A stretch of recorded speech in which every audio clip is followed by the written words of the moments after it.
Hello, and welcome to another episode of A Celtic World North America. We are part of the Celtic World YouTube channel, and Chris and I each week try to bring you guys a North American perspective to Celtic support.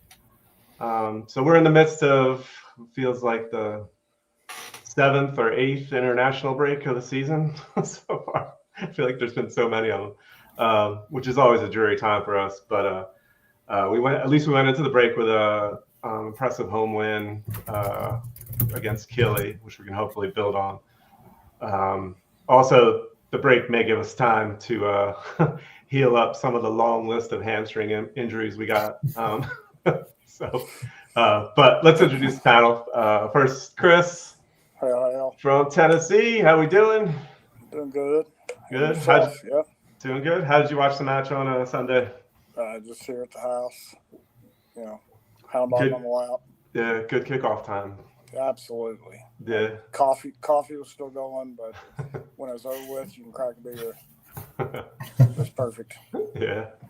And then we got Mick. Mick making his second appearance from the Kansas City CSC. How you doing, Mick? Good, lads. Thanks for having us back. Yeah, glad to have you on. How was the turnout? Did you actually make it to the CSC on Sunday? I didn't. I was on duty that day, so I watched it from the station. It was a Sunday, and we usually try and do breakfast on a Sunday. So I was trying to do my chores at the same time as trying to watch the game on my phone, and then try and watch my P's and Q's while watching the game. Doesn't always go well at work. Yeah. Oh, I hear that. I do that sometimes on the Champions League games midweek, and I remember last year the Munich game when they scored at the end. I might have let out an audible gasp that everybody within 2 rows of me heard. But I didn't curse at least, so that was good. On the story, you were asking about the turnout, so there was a good turnout. I think for Kilmarnock, not as good as the midweek games, and certainly not as good as the Glasgow Derby semi-final. But I was watching the semi-final at the station again, and one of the guys, after the game, they come up, he was like, "Is everything all right?" Because they know I've got a baby at home. Is everything okay? So you need to sit there. I was like, "No, I'm fine. I was just watching the game." What game? They were talking a game in Frankfurt or something like that, or whatever it was. I was like, "No, I was watching the Celtic game." And wow, is everything okay? I was like, "I'm fine. This is normal. Oh, I hear that. And then first time guest, we got Danny from Fresno. Are you live in Fresno actually, or I know you're starting the CSC out there? Yeah, live in Fresno. Born and raised in Fresno. Yeah. So Danny was in Philly for a little bit. So we all right. And New York. I've actually met him in both places. Me and him were actually in Philly together watching the game on Sunday at the Flat Boys. The Play Boys, cool. Brilliant. Aye. Yeah, so, and great turnout for the 11 a.m. kickoff. So, and good results. So can't complain at all. Complain at all about how that went. So I mean, we could just start off. I mean, we could kind of go over the match. I feel like it's been done on this channel a couple of times, but let's give it our spin on things. First things first. I didn't put up the banner. Let me put up the lineup, and I guess Chris, what was your reaction when you saw the lineup? I know I'm pretty sure everybody's big surprise was JSP starting. I mean, if you don't say that out loud, there's something wrong with you. But it was great to see him make his debut, and Srirachi, it was good to see him back. Hate that things happen the way they did, but no, the lineup was solid. I feel like Martin was making some changes, trying to do some different stuff. So I was happy with it. You know what? I don't think we're live right now, guys. Oh. I think we need to start this over. Uh-oh. You sure? I just sent my wife the link, and unless it dropped the connection, it had us live. Okay. Yeah. It still got us live on. Yep, we're live. Okay. Mine thing right says go live right now. So okay, cool. Then let's continue. Sorry about that. Scratch my head, see if I can see it on the. Yep, yeah. We're about maybe 5 seconds behind, but we're live. Okay, good. Yeah. So sorry to interrupt you, Chris. No, I was pretty much done with my point. Really. Okay. Like I mean, I think Martin making the changes that he did just kind of shows that, you know, hey, well, we've got people in. Let's, you know, put them out and see what's going on and see what they can do. And I think it worked well. All right, cool. Mick, what did you think when you saw that lineup? I was happy to see the new fella in, and I wondered how it was going to go. Like, if you've got the One Football app, sometimes they just throw what they think the formation is going to be on there, and the way that they had it is they had Scales at left back, they had Simpson Pusey in the middle. I'm like, oh, I don't think that's a good idea. And then they must have had Sriracha on the right. I'm like, what the heck's going on? But come to realise Simpson Pusey was the only guy on the right. And honestly, I think that was the safest place for him for his debut. I don't think that he would have had such a good experience if it had been him and Scales at the back or him and Trusty at the back, because that's a high-risk situation. You make a mistake, which he did in the first few minutes, and around like the 4-minute mark, he made a clanger and it could have led to a goal. And if he makes that in the centre-half position, before you know it, he's done a Dane Murray and you never see him again after that, you know. So apart from that, I was happy to see Sriracha in and getting his chance. I was happy to see Johnny Kenny, and I was actually really looking forward to seeing Yamada come on, because I thought this would have been a good game for him, especially if once we got a couple of goals ahead, Killie have to come forward. It stretches the field a little bit, and by all accounts, he's got burning pace to get in behind, but we never saw it, obviously, because, you know, as soon as you get an injury, the whole game plan goes out the window, and what you thought your subs were going to be at, you know, 65 minutes, then 80 minutes is, you know, all of that stuff just goes by the wayside. So I honestly think that was going to be the plan, is to have Yamada come on, because really that's all we've got now. We've got Shin and we've got Johnny Kenny, and we've got Dyson to come in through the middle for when somebody goes out, and ultimately that's what happened because we were limited on the subs. So that was my one disappointment, is I didn't get to see a little bit more of him. Mm-hmm. How about you, Danny? Similar to what Mick pointed out, it was nice to see some of the new faces in there. I really liked Sriracha, and it was great. And I like seeing McCowan in there every time he plays as well. So I thought it was brilliant. Yeah, I mean, that's funny. But being at the CSC, and if you're like talking to people, you know, and stuff, and I'm not, like, usually I'm home watching it by myself, and I can really, you know, dig into it and study it more. It took me like a good 30 minutes before I realized McCowan hadn't even started. I'm like, oh shit, McCowan! I see him taking a corner. So that's the downfall of, I guess, watching at the CSC, or you know, talking and ordering beers and shit. And so, but it was good to see JSP, and that was like a shock for me. And like Mick said, like, he did have that early error, but I think he settled down from it, and that's a good sign, like, to be able to come back from that. And then I don't think he really put a bad foot forward the rest of the match for, I think he came out like around 60 minutes or so for Ralston. But I was happy to see him, and like maybe that in the future, like when you play kind of three, maybe he becomes like the third center back and you play three at the back and with a couple wing backs, stuff like that. Maybe that's something that Martin does if he does stay on for more of an extended period of time. So yeah, I think it definitely gives us a little bit more flexibility. Maybe not starting out that way, but if it's something you have to go to bring three at the back, and he was famous back in his day for playing a 3-4-3, and he would rotate the front three men around, and he would have Didier Agat going down the right side as basically like a right wing back as part of that middle four, and then Alan Thompson on the other side. Then it was, you know, it gave you good stability in the defence, but also gave you a lot of options and a lot of little triangles to create going forward. So, you know, I think, I think that's maybe something that we can perhaps go to mid-game. I wouldn't like to see us honestly start with 3 at the back. Mm-hmm. But it's just maybe a little more flexibility that Martin's willing to bring, whereas Brendan was just always so fucking rigid with it always had to be the same thing. So Plan B, do plan A more. Not necessarily better, just do it more. Exactly. It was the same shite. Just bring somebody else on and do plan A the same.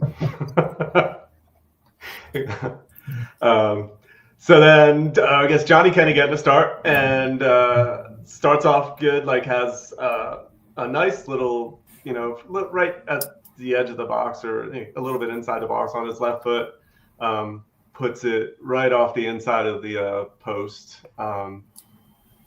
which that would have been nice. Like it was like nice snapshot. So Johnny Kenny is growing on me. Like I know in the beginning, and I don't think he is a long-term, Celtic #1 striker. I hope not, at least, because I do think we can do better than him. But he is showing that he, proven his worth as at the very least, a squad or backup kind of striker. And then gets the goal off of a little cutback from Tenecti, puts Hatate in, and the Kilmarnock defender kind of flubs it, and Hatate cuts it back for Kenny, and it's an easy little tap-in goal. But he put himself in a good spot to score. Chris, how are you feeling about Kenny as the starting striker? I mean, that was a poacher type goal, because that's one thing that I think we've been missing pretty much this season is anybody that's in the box, up and tight, fighting for space or whatever. If a ball's coming in, I mean, it's just a simple toe poke, really. I mean, it's just turn the ball, put it in the back of the net, and kudos to him. I think he is proving his worth. Do I think he's long term? Who's to say at this point? But I mean, if he keeps scoring goals, I'm going to be his champion no matter what. So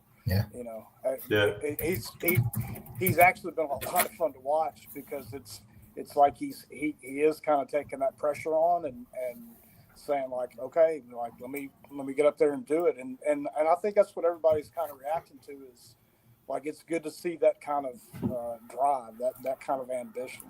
So I've been happy with Johnny Kenny. Yeah, agree. How about you, Danny? How you feeling with Kenny in the starting lineup and now in the at least the immediate future?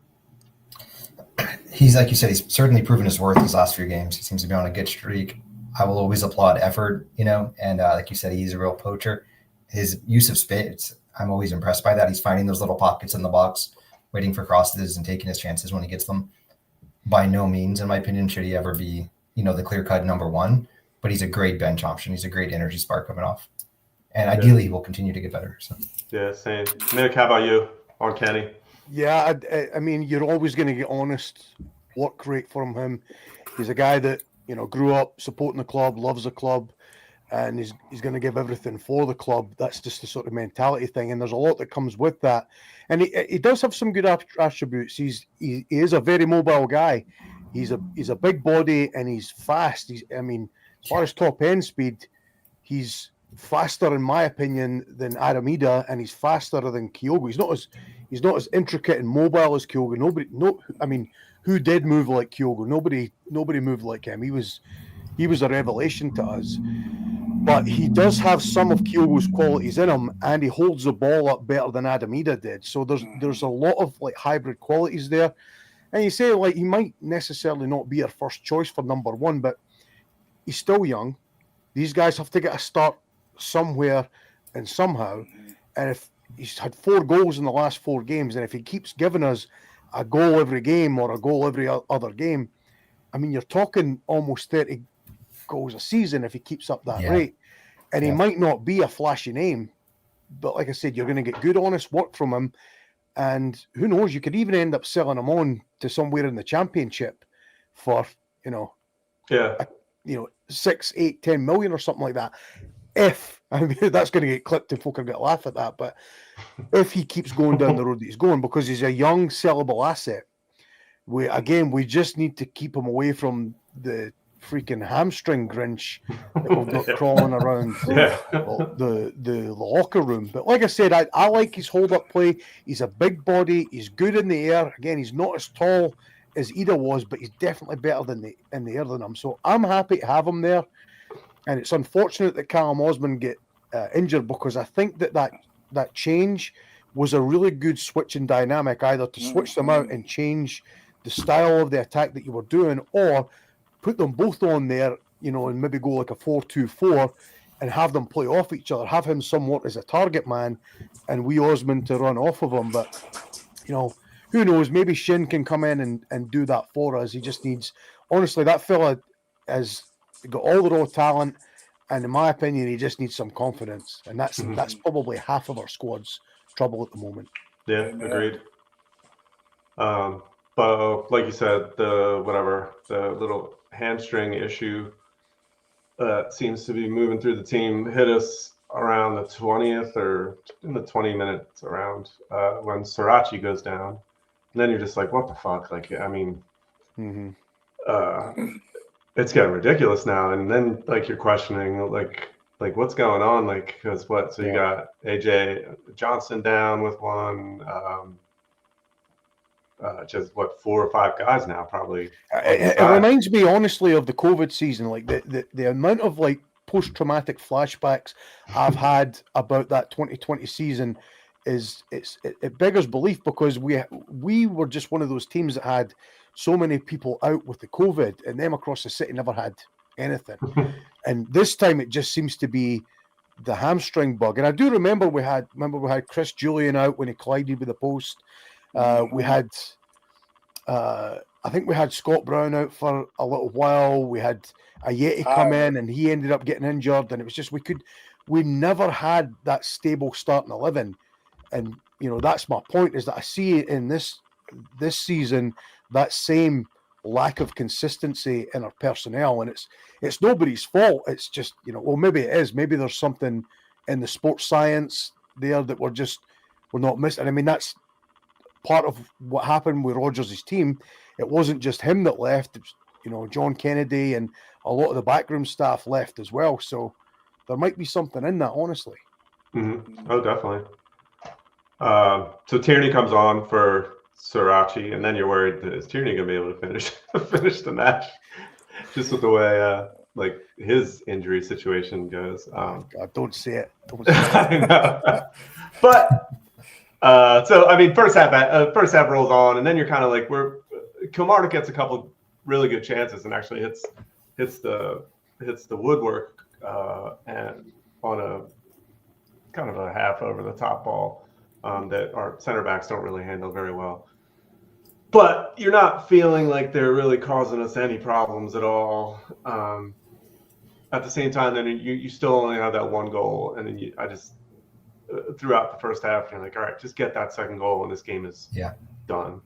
But it makes it to halftime, and we don't get that goal. So second half starts, and like right away, Tierney with the like beautiful like. I don't know what it was, if the goalie just kind of got out of position, Kilmarnock's goalie, and he's, I think, very new, like, they're very reserved keepers on their side. They actually have our whatever, 4th or 5th keeper. Yeah, and he wasn't allowed to play against us, right, so they ended up having, and that goal had a shocker last week as well, so I reckon, yeah. But you could say the shot went through the defender's leg, so maybe he doesn't see it right away. But it's still perfectly placed. And at first, I thought it was just like one of kind of Tierney trying to put those. He plays a little low crosses a lot of times, but I do think he was legitimately trying to put that on goal. I think I was with Danny at that moment. Danny, how were you feeling when that second goal went? I know for me it was relief, and I'm sure. Yeah. Fantastic to see him score again. 100%. Yeah, no, that was great. And I think it was intentional goal as well. When he first shot, wasn't sure, but it looked like a goal afterwards. Yeah, so So I'm a diehard Tierney guy. My dog is named after him. My dog's name is Tierney. So, he used to follow me on Twitter before I ditched my Twitter when I like when he first signed for when he first came up, and like first season he's playing, I actually sent him a instant message or a direct message on Twitter about are you going to keep 63? Actually, when he comes back to second year, are you going to keep 63? Because I'm going to buy it for my kids. And he actually writes back to me. He's like, "Oh yeah, I am. I'm going to keep 63. Like, send me pics of your kids when you get the jersey." Cool. And I did. And then like he would actually respond to other stuff. Like then he went to Arsenal and got too big for me. So. But so now it's 2-0 now, and you're not feeling like Kilmarnock's going to do anything. They kind of almost shut it down a little bit.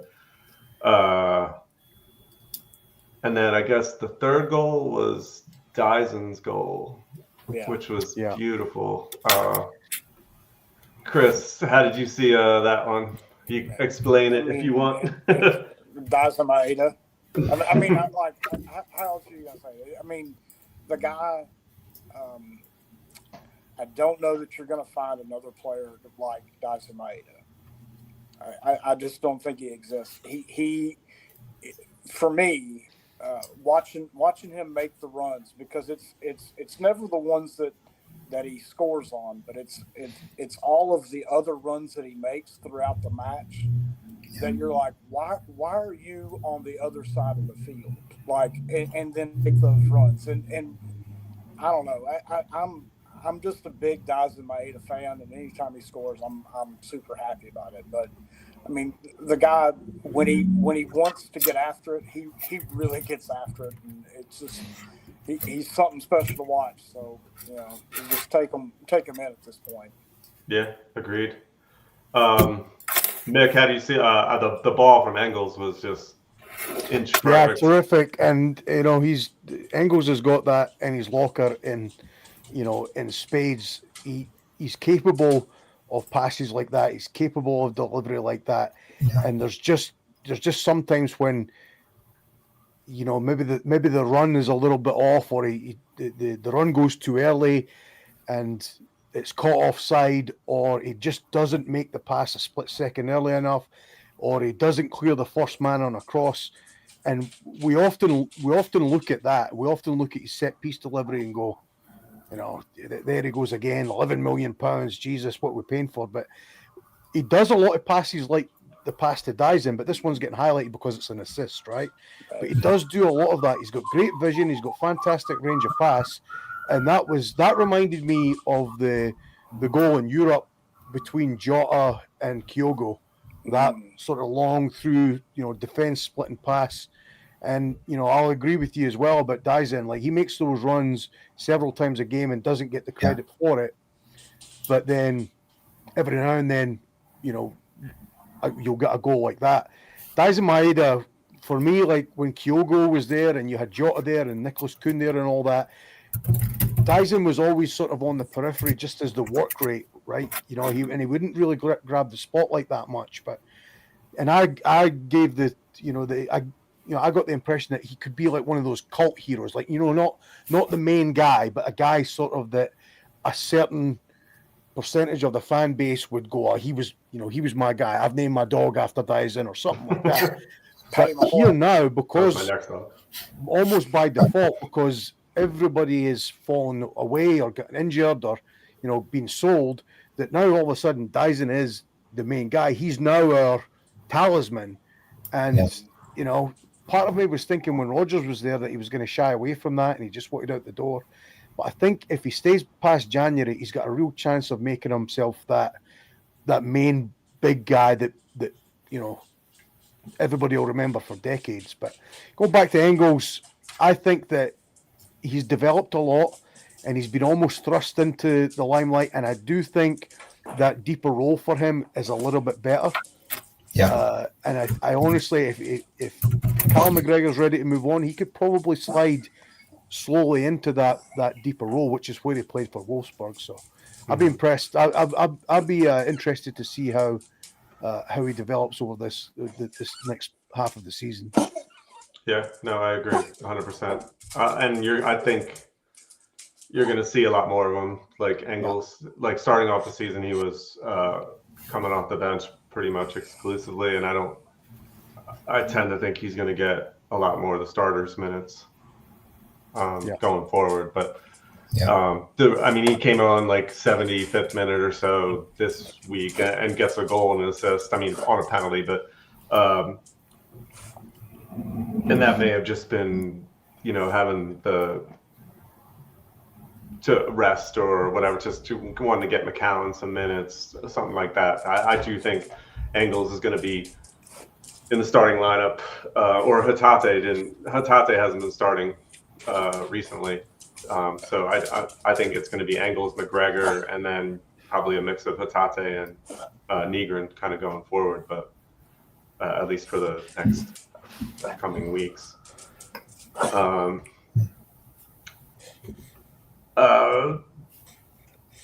know one thing I wanted to mention was, and we can kind of lead it into the penalty that we got, and then we lost Danny.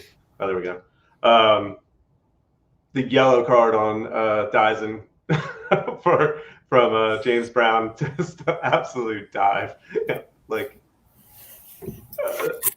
Gets a yellow card, which is ridiculous. And then at the other end, James Brown is the guy who pulls down Yang in the box, intentionally, really. Intentionally grabbed him as he gets beat for the penalty, and no card comes out for him, which is like the epitome of Scottish referees for me. I was so annoyed. And I don't, being that I have been a referee in soccer and I do it in basketball now, but so I tend to I try to look at it through a referee's eyes, and sometimes you just can't explain it, like the way their decisions are made. Danny, what did you think of whiskey are you having before you look through those eyes? That's good.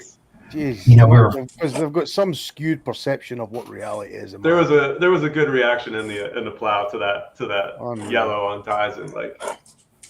When he went down, he's like, Maeda isn't even that close to him. I'm trying to give the referee the benefit of the doubt. Maybe he's seen an angle that we're not seeing, and then it shows it to you. Like, God, he's not even. It's laughable. It's so bad. Like you said, it fits every stereotype. That's ridiculous. Yeah. Here's a good one from Jimmy V. That's great. But he is good for a penalty or a red card against us. I feel like I think he got a red card against us one time before. He's a good Irish boy in the end. So yeah. He's Celtic at heart.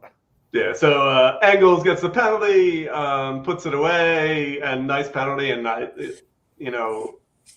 as a Celtic penalty taker, you're never confident in those guys, and he has a good percentage, I feel like, of putting those away. So I think he needs to score more goals off of outside of penalties, and even last year hasn't scored very much outside of penalties. So it was good to see him get a goal, though. And I think anytime that happens, it's kind of can boost the confidence a little bit. So in the end, 4-0, and a good win moving into the break. Let me just throw a few comments out there. Mick, your wife is in the comments again, so she's a terrorist. She's a dogs and so in my Tierney is a dachshund and Chihuahua mix. So she's she's going to ask for a picture or to get the dog on the camera. I'll see if I can find one. I'll send it to you. And then Timothy, Scottish ref hasn't made a World Cup or Euros in about 30 years. No, it's absolutely true, because these FIFA guys look at the standard of refereeing, the consistency of refereeing, and they haven't touched Scottish referees with a barge pole since 1998. That says it all. That's what people say like, and there may be a thing too that their Scottish refs are a little corrupt. I think it's just inept in a lot of cases. I think so too. I don't think there's corruption there. I don't think, even back in the 90s when, it was for the other side and we were screaming corruption and Masonic, this, that, and the other. I think it was just ineptitude. That's what it. There you go. Told you.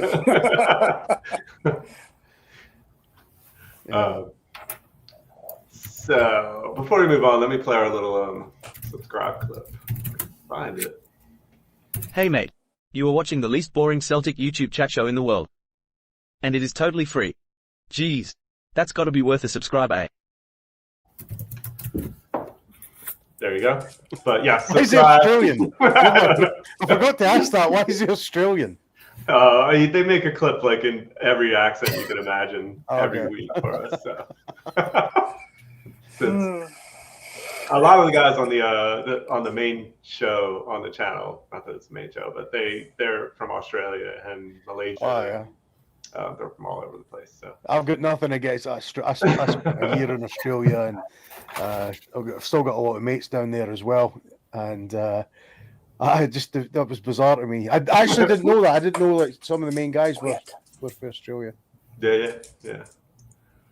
So I guess I'm moving on. We kind of just talking about Celtic current events, and the big thing right now, I guess, is the manager job with what's going to happen with that. And it's like last week, I felt like it was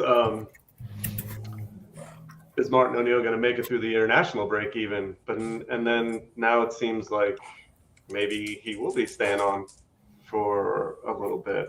It's got to be, I don't know, kind of a disruption, I feel like, for the club to kind of be in this position to just not knowing how things are going to go in the manager role, which is huge. And we talked about it last week about like, when do we think a move is going to be made? Not that we know who they're going to get, but Chris, I guess after a week, what do you think is going to happen now? I mean, your guess is as good as mine. I don't think anybody really knows outside of the decision makers kind of what the timeline looks like. I mean, reading through all of the press about who has been linked with the job and, this, that, and the other, you can only glean so much information from some of that to say, well, yeah, this guy's not going to work because of this timeline, like Knutson at Bodo Glint. Like, he's in the Champions League. He's not leaving in the middle of the Champions League. Like, that's ridiculous. But, I think we're all kind of on pins and needles as far as we don't know what's going to happen. So, I mean, it's bizarre to be in the situation, but I think we've got, we can just kind of firmly say that, okay, Martin O'Neill is going to be our manager until he isn't. And, I mean, that's like saying that, this severe wound on my leg that needs to heal and be, I need to have surgery for. I'm just going to put a bandage on it and it's going to be okay for a minute. And that's all we're basically doing is trying to stop the bleeding before we can get into surgery and, get the right person in. So, True. I genuinely just don't have any idea what's going to happen. No, I agree. Danny, what do you think? How do you see the time, at least the time, not that you know who's going to come in. It does seem like there's a new favorite every few days on the like betting lines, but time frame wise, when do you think we're going to have a new manager? I think it's going to have to be the January window, to be honest, which is obviously, like you said, is going to impact your January transfer business. Not knowing who the manager is going to be, but being realistic, we're not going to get someone like you said who's in the Champions League mid-season. They're not going to leave, so you're almost limited to people who are not working. If you're going to get someone in immediately, or someone coming from a smaller setup, I would love to see Wilfred Nancy. I think he's a phenomenal manager for Columbus. Okay. But I think that's a hard adjustment as well to go from MLS to the Premiership. So, Right. I mean, he's seemingly at least the favorite on the betting side of things today. And then I've seen, and we have a couple of Columbus guys who have been on the show with us, and I know Bobby is a big. Well, I think the second that Brendan left, he's like, look at Wilfred. I don't know how to pronounce it, Wilfred Nancy, to come in, which was a good prediction that long ago. Yeah. But then I saw Paulie from Montreal, Chris, saying like wanting nothing to do with him because he was he was the manager in Montreal too a few years ago. So I don't know, and it's hard to like Chris said, like those guys who are in the Champions League now, like Knutson at Bodo Glimt, and I don't know, I can't think of the guy's name from Brugge, who's like again in the middle of a Champions League run, so you're not going to get them for a while. If they're smart, I feel like if those guys would stick with a run through the Champions League before they move on to Celtic. But Mick, how do you see the manager search going? Do you think soon or later, like after January? It's hard to tell. Part of me, I almost hesitate to say this. I really do, but I'm trying to be as objective as possible when I say this. And I'm trying to step out of my, my Celtic mode, take my green tinted specs off when I say this, that we're not as big a name as we think we are. Yeah, true. We're really not.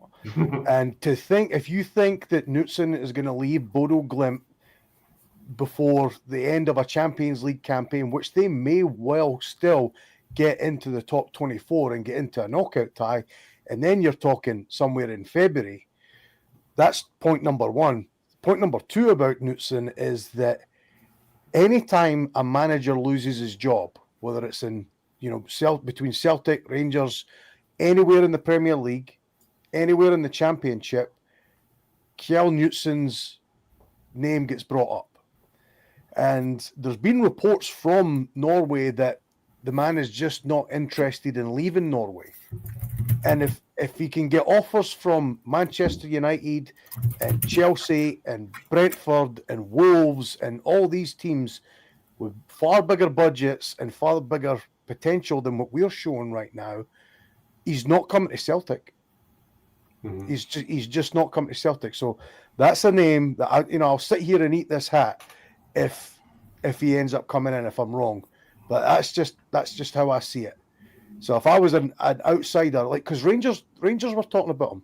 Rangers were talking about getting him in. And I said the same thing. I was like, I don't know what amount of the Ludamol you're smoking to think that man's going to leave Bodo Glimt, a Champions League team, to come to fucking Rangers that are sitting rock bottom of the Europa League. What are you smoking and where can I get some? So that's point number one. And the same thing with Club Brugge's manager as well. It's like, not only are they in the Champions League, they're perennially in the Champions League. They're always there. Maybe they have to do a qualifier, sure, but they always seem to make it. Belgium's just simply got a stronger coefficient ranking than us, and it's easier for them to get in. But they didn't. It's not like they're just lucky. I mean, you make your own luck in that respect by having strong teams around you, and that's part of Celtic's problem is our hate for Rangers. And I'll be the first to I fucking hate them.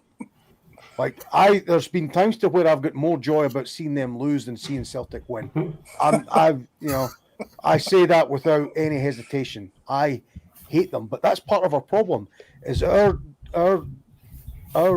will and our desire to mutually just destroy each other is what's got us in this position in the first place. It really is. And the fact that we won't pour into other teams around the league and we just don't have a good product to sell. That's why we're in this predicament.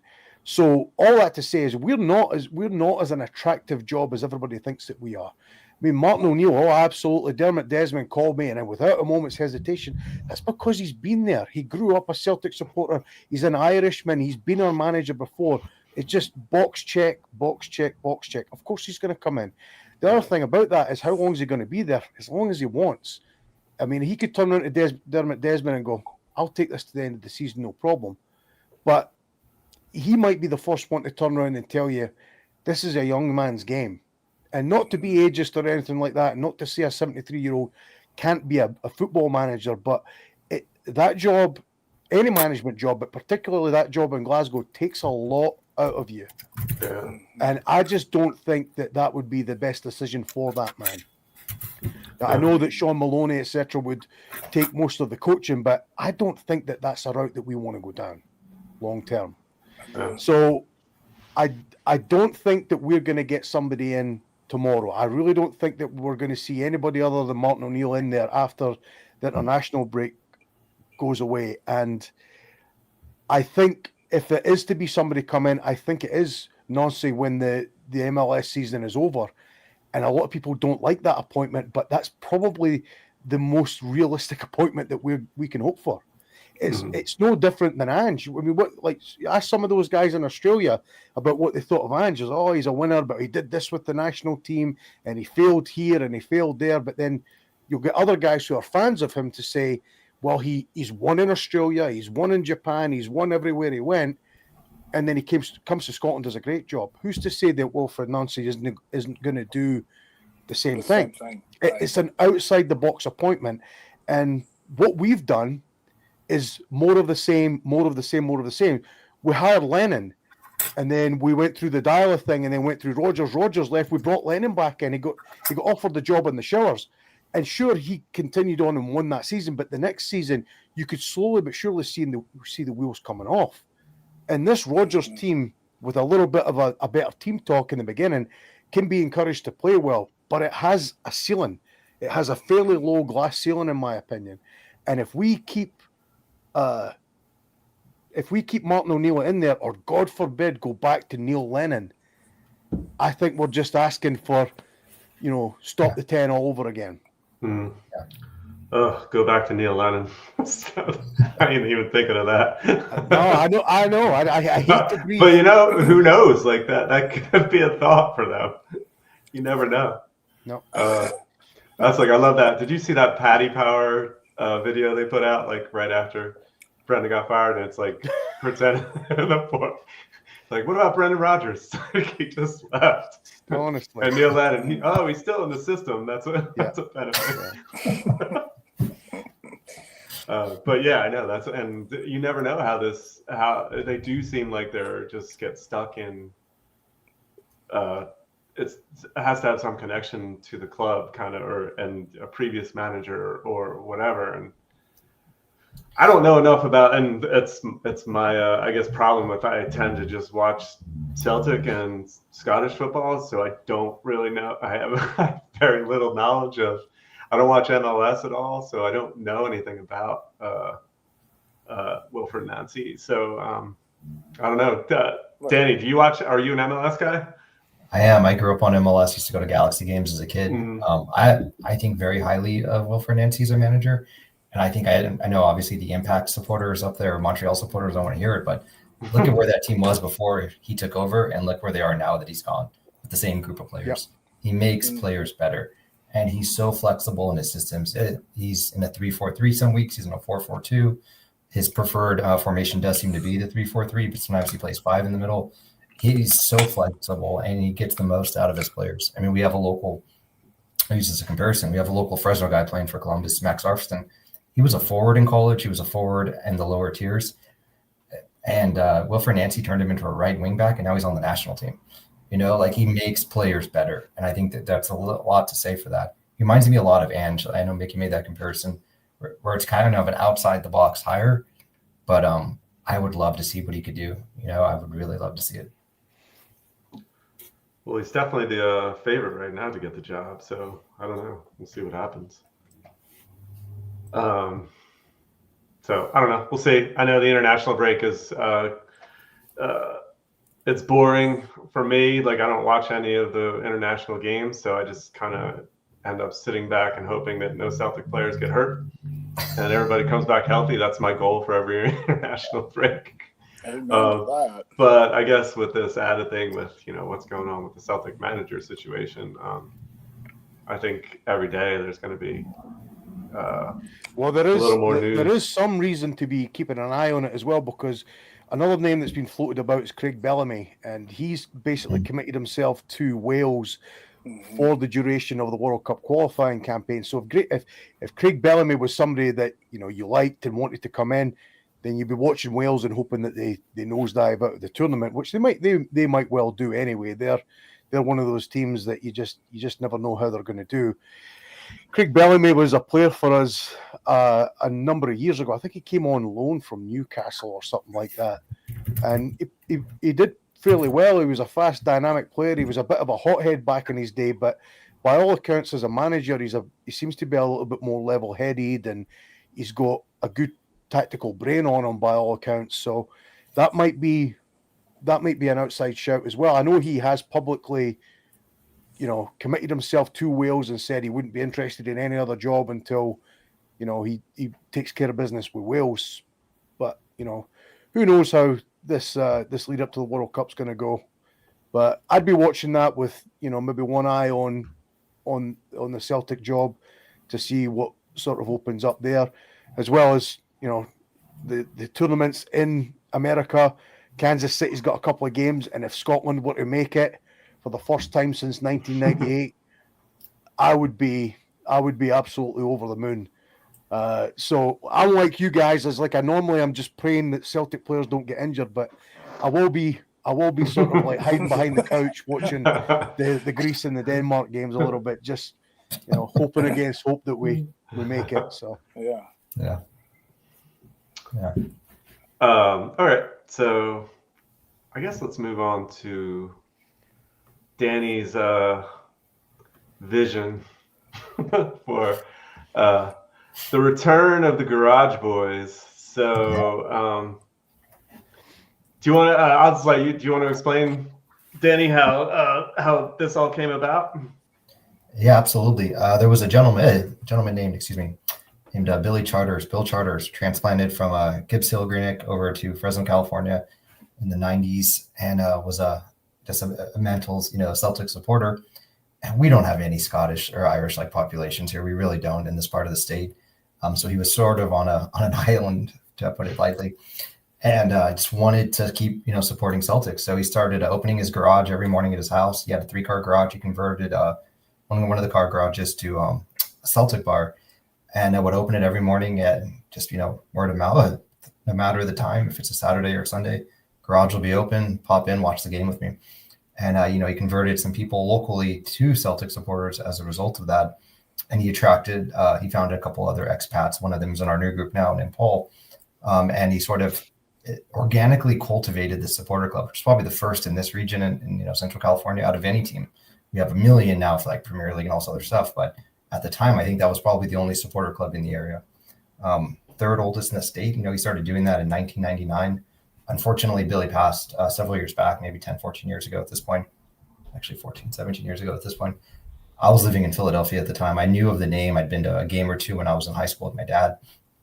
But, it was before social media, right? So how do you find out about stuff? My dad met him once because he was wearing like a Celtic top in a grocery store. And he's like, oh, my son and I watched the Celtic matches at the house. And Billy starts talking to him with his heavy accent. My dad's trying to follow along and, interpret the words. But at the end of it, he comes home. He's like, here's an address that shows Celtic matches. We're going to go watch some matches there sometimes. Okay. So anyways, I was living in Philly for many years, and the group kind of, passed away and stuff, and that went by the wayside. But it's something that I've wanted to do for a long time, is to get it back going again. And I was so inspired, by the Plowboys being there for so long and seeing what people are doing in Detroit, in Pittsburgh and stuff, and trying to replicate that here. Yeah, that's awesome. That's awesome. That's awesome. So I'll stick up. I grabbed a couple of pictures from your Instagram earlier, Danny. So this is Billy. That's Bill and his daughter Tracy. Yeah, that's at the Las Vegas convention, early 2000s. Mm-hmm. Brilliant. And then I got your crest, which I thought was cool, and you were telling me about the and I told Chris about it. Yeah, the starling. The bird story. Yeah, the only bird native to Scotland and California outside of the goals. The European starling. And That's awesome. yeah, we have a ton of those around here too. So, but That's yeah, fun. I think that's such a cool story. Like, and I love, yeah, I mean, that's kind of the reason me and Chris kind of started this. Like, we were like, let's just try to, tell the stories of, the clubs around the country, around North America. We still haven't had any Canadian people on. And like Mick, I remember last time you were on, you were telling about, and Brad, about the bus in front of the club that was the ballistic shield. And I've told so many people about that, and you taking a picture in front of a bullet hole, sending it to your dad. So like those kind of stories, I feel like are so cool, and I've told so many people that story, Mick, and just that's hilarious. But I was actually telling my old man there a few weeks ago. I was like, oh, we took Riley, like my daughter, who's 3 months old now, but she must have only been about 4 weeks old or something, to the Celtic Rangers game, the worst Glasgow derby / football game you'll ever see in your bloody life. Yes, that was one for. God, I can't believe that game. But anyway, we took the baby to that. I told my dad, I was like, oh, we took Riley to our first, Celtic Rangers game and all that. He was like, Jesus, to the Bullet Hole pub. I was like, no, it's a different pub now. It's just like we don't have the Hun bus as a ballistic shield anymore. We've actually got, and it's in a cellar. It's tucked around the back, so the bullets have got to pass through the whole building to get us. So for Christ's sake, I was going to say. So Danny, how do you like envision what's your vision for it going forward now, I guess? Yeah, keep growing it. I've met a few other Celtic supporters locally, like local soccer scenes. I see guys in Celtic jerseys. Hey, we should watch games together. Come by the house. Or, where do you watch? We watch in my brother-in-law's backyard. Let yourself in the side gate. Come on the patio. It's just like, it's a little sketchy. I don't know. And it's like, no, it's legit, man. Come back. Yeah. But like you said, we can't get places to open that early here for us unless we can guarantee like a pretty good sized crowd. So we're talking to one of the few Irish bars here about doing that for us going forward. I'm currently house hunting myself, so it's going to be a part of the plan too. Will be to convert our garage into sort of what Billy had going on with the original bar in there or something. But yeah, we're growing it slowly. We're up to about 6 people right now in our little chat, so it's small but mighty. And we're also working to just convert what I would say like casual soccer fans in the area, right? So we have guys who support our local team, Valley FC, or maybe the Galaxy or something, but they're not supporting any European teams, and we're trying to sell those guys on the Celtic model of especially here. It's such a open-minded, I would say, like a liberal state, which is good. And so we're trying to sell people on the politics of Celtic and the philanthropy and the community initiatives and things like that. And again, trying to replicate what other groups are doing, like Detroit. Like Detroit comes to mind, and I get that going here. So yeah, that's awesome. I mean, kind of like I feel like isn't Pittsburgh kind of started with that kind of like watching in the backyard kind of thing, and then it grew, I think that's what Sean was saying. So like, that's awesome. Yeah, it's pretty Danny, cool. the games are going to be about 4 o'clock in the morning for the Glasgow derbies, though, don't they? Like they're usually 12 o'clock kickoff back in Scotland, so that's going to be about 4 a.m. for you, is it not? It's it is. It's absolutely brutal. The last few we've actually driven to San Francisco to watch the game there, and so we're waking up at like 11 p.m. our time, leaving Fresno by 2 a.m. trying to get to San Francisco. Well, that's what I was going to ask. Is like, so do you get most people like they come to the game, they're waking up early, or do they just keep going from the night before? We've tried. That's what I would do. Yeah, that's what I was. Of course, probably the best way. Yeah. If you've got a Sunday to sort of write off and send the kids to grandma's or something like that, that's what I would be doing. Just staying up all night and 4 o'clock to 6 o'clock. God, I'd be blacked out by half time.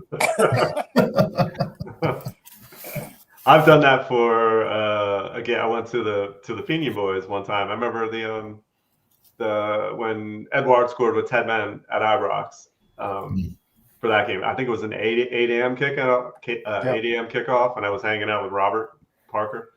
We had him on a few weeks ago, and we just ended up doing the all. We ended up watching. We went to see the Wolf Tones, or I went to see the Wolf Tones the night before at like 9:00, and then I met up with him afterwards. And I was like, when I texted him originally, I was like, well, can I just crash at your place and then we'll go to the game? He's like, let's just meet up and we'll just go all night through. And I'm like, oh, all right. And I literally don't know how. Like, I don't know how he did it. Like the time frame from like 4 a.m. to the kickoff. Like, I don't know where I was, or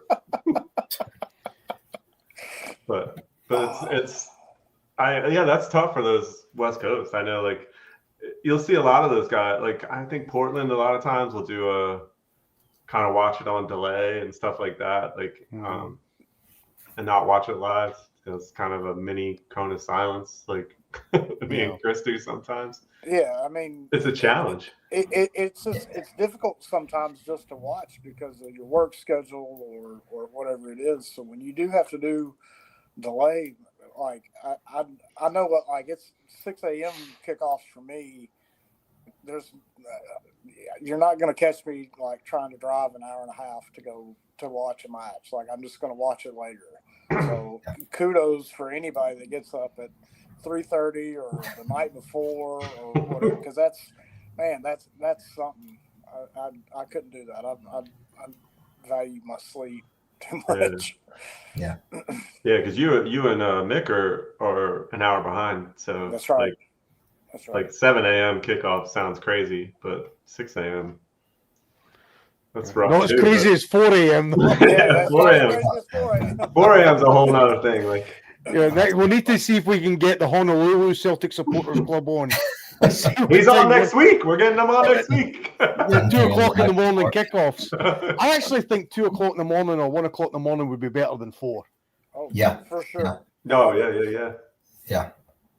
1,000%, absolutely. Yeah. No lie, we are actually getting John from Hawaii on next week to join us. So. That's great. So the Aloha Boys. So. The Aloha Boys. Do you have people that will show up at 4 a.m. at your house or wherever y'all are watching so far? Or? No, and to be fair, the last 2 matches that they've played against Rangers here, I've actually driven to San Francisco to watch. Oh, okay. And if I'm not here, my brother-in-law aren't here, it's usually not happening. This whole relaunch is still very recent. So this is all coming together now a little more formally, while it's been largely informal the last few years. So my cousin and his son will show up sometimes, whether we're there or not. They just let themselves in and, they'll watch. But it's likely not happening if we're not there. I guess so. And we're trying to get away from that mindset, though, too, to be fair. Right. Let me stick up a picture, too, because I love your guys' flag that you guys have. This was at the Plow over the weekend. Yeah. That's class. Love the flag. That really is brilliant. Yeah, so. Thank you. Very well done. And I like I said, like, that's kind of what me and Chris one of the big things we wanted to highlight when we agreed to start doing this thing. And it's fun to hear the stories like that. Like, well, that's what makes supporting Celtic so much fun, especially abroad. Yeah. In my opinion, is being able to have stories that are unique, just because it's a perspective that, unless you've lived it, unless you've been up at 4 a.m. to watch a Celtic match, or driven 9 hours to go watch Celtic in Philadelphia or whatever it is, like that's what makes supporting Celtic. That's why we're not Arsenal supporters, is because there is that extra value you get from being a Celtic supporter that you can't explain, you can't contain it, you can't control it. So kudos to anybody that does that kind of stuff. Yeah, thank you. Yeah.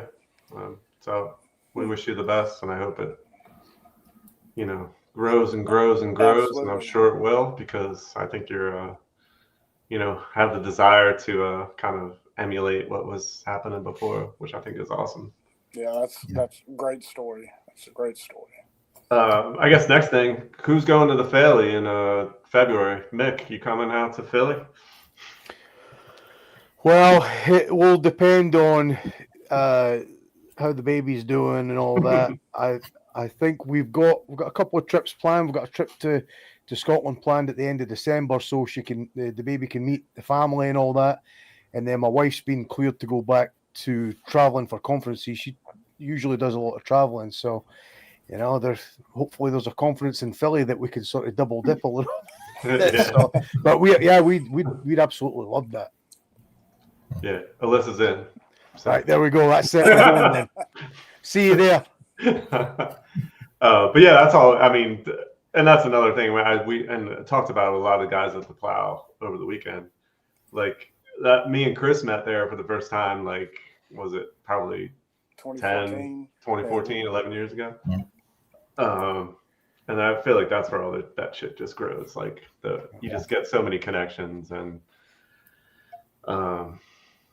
yeah, I mean, I love that stuff, and that's why I want to go. I'm planning to go out to Detroit for their 5th year party in April too. So anytime I can get to one of those kind of events, like I ain't gonna miss it, because it's just always a great time, like to meeting all those guys, and like that you're being an American or North American Celtic supporter, like you don't have a lot of times can't get down to the club, and so you're kind of discussing the game on social media, and that's how me and Chris kind of started, was just chatting about the game on social media, and then eventually you get to meet and put a face to the name and a voice to the name, and like it's just so worth it. So I hope you guys get to go. It'd be nice to meet you guys in person. So absolutely.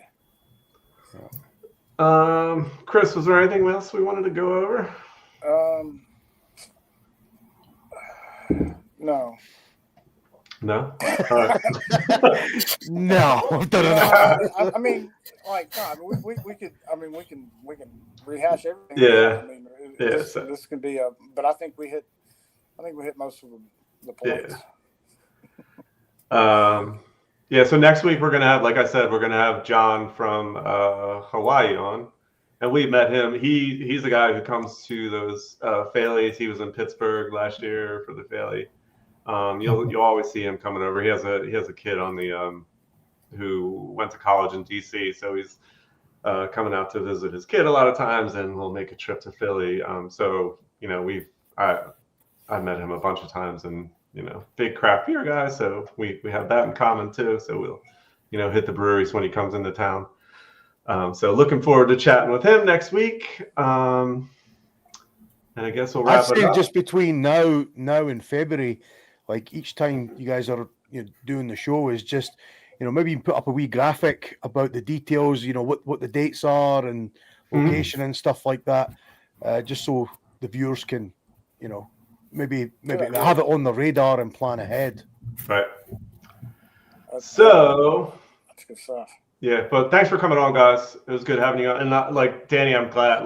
But me and Chris have been talking about doing this for the last couple of months, about having you on, because we saw the story, and I just love that. That's awesome. And it's perfect. Thank you so much. And then Mick's awesome. Love having you on. So we'll get you on again.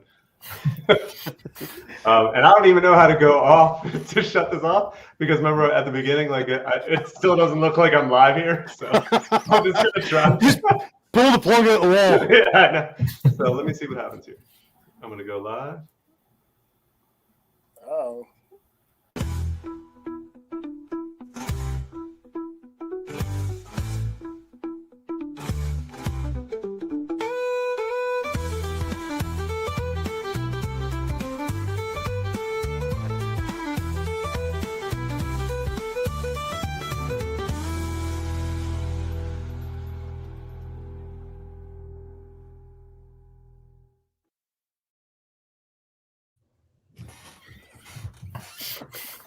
That didn't work.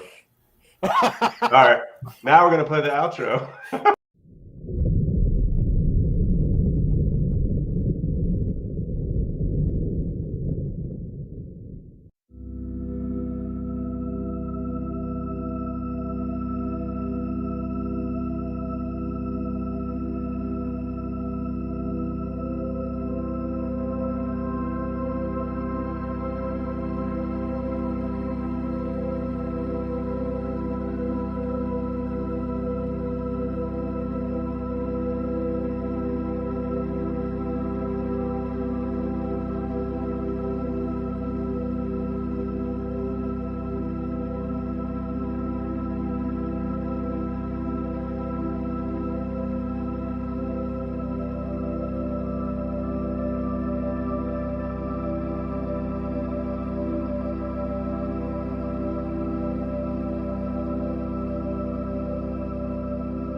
Instead of this settling for mediocre, imagine what we could be.